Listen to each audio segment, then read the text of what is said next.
Salut à tous, j'espère que vous allez bien. Écoutez, moi je vais très bien. Donc aujourd'hui je vous fais cette vidéo sur l'objection. J'ai envie d'en parler, voilà. J'ai travaillé 2 ans dans le closing, là.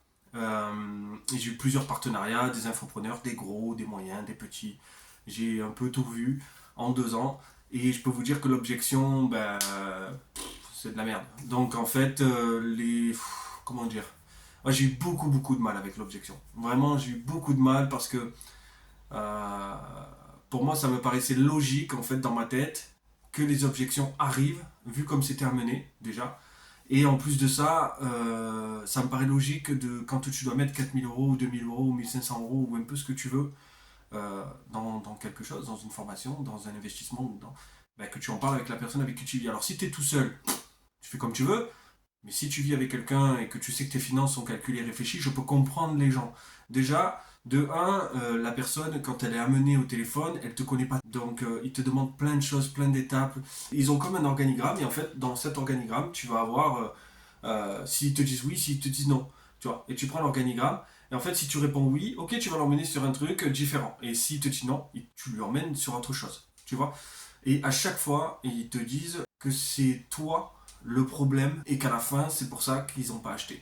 Il faut savoir que j'ai pas les meilleurs résultats dans le closing, donc c'est-à-dire que je suis pas un gros forceur, hein, on va dire ce qui est, on va dire les termes. Je suis pas un gros forceur, je supporte pas être enregistré, donc le fait d'être enregistré ne me plaisait pas. Et de plus, de me forcer à forcer le client, je vais pas dire un gros mot, mais tu regardes bien mon regard, tu as compris? Voilà. Donc moi je suis pas du tout comme ça, je suis très humain et je trouve pas ça humain. Et pour moi je trouve ça normal que tu puisses poser des questions à ta femme sur quelque chose, mais même que elle, ta femme, ton homme qui s'intéresse, quoi, tu vois, c'est normal. C'est logique, quoi. Voilà. Ils avaient un gros organigramme où justement tu avais des oui, des non, et tu devais répondre. Et en fait, tu avais l'impression que ça s'arrêtait jamais parce que ça partait tout petit, donc tu avais le texte, ça partait tout petit, et boum, ça se décalait, boum, ça se décalait, boum, tu vois, et ça faisait que ça.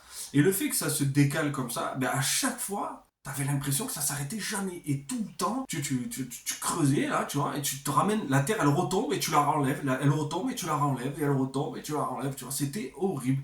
Et j'arrivais pas à trouver euh, pourquoi eux ils faisaient ça. Quand je suis arrivé là-dedans, je comprenais pas comment je pouvais générer de l'argent dans le closing. Quand je me suis vraiment posé et que j'ai pris le recul, je me suis dit, si tu remarques bien, ils ont tous les mêmes résultats. C'est-à-dire qu'ils ont tous les mêmes objections, ils traitent tous la même objection, ils savent tous comment ça emmène à chaque fois. Et ça, c'était des questions que je me suis posées au fur et à mesure, tu vois, du parcours que j'ai eu là-dedans. À chaque fois que tu travailles, qu'importe l'infopreneur que tu as, il ramène toujours à la même chose. Et je me suis dit, en fait, est-ce que c'est normal que les mecs ramènent toujours à la même chose? Que ça soit parce que tu suis bien le script, parce que tu vas avoir tel truc, tu vois. Et à chaque fois que tu vas suivre selon leur organigramme et tout, là, eh bien là, tu vas avoir telle objection.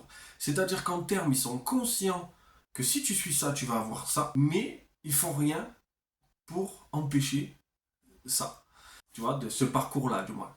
Et donc ça, j'ai jamais compris. Et du coup, c'est pour ça que j'ai eu des résultats moyens, que j'ai fait de l'argent, hein. J'ai fait de l'argent, mais pas, je suis pas millionnaire. Donc voilà, c'est du bullshit tout ce qu'ils te disent, parce que à part arnaquer les gens ou forcer les gens, je vois pas en quoi les gens sont devenus millionnaires grâce au closing. Voilà, tu en as, à l'époque, oui, tu en as qui ont réussi à gagner énormément d'argent grâce au closing parce que c'était nouveau. Mais aujourd'hui, pour moi, ça me paraît très compliqué. Et je pense qu'il y a beaucoup de closers et de personnes comme ça qui se sont mangé le mur. C'était vraiment un petit point que moi je voulais dire, c'était vraiment sur ça parce que dans mon parcours, ça a été très contraignant. Qu'on me dise, va chercher, va creuser dans la découverte, il faut que tu saches s'il s'est pété la jambe quand il avait 8 ans. Non, mais on s'en fout. Voilà. Donc c'est tout ce que j'ai à dire. Écoute, je te souhaite une bonne journée. Je te dis à bientôt. Prends soin de toi. Ciao, ciao.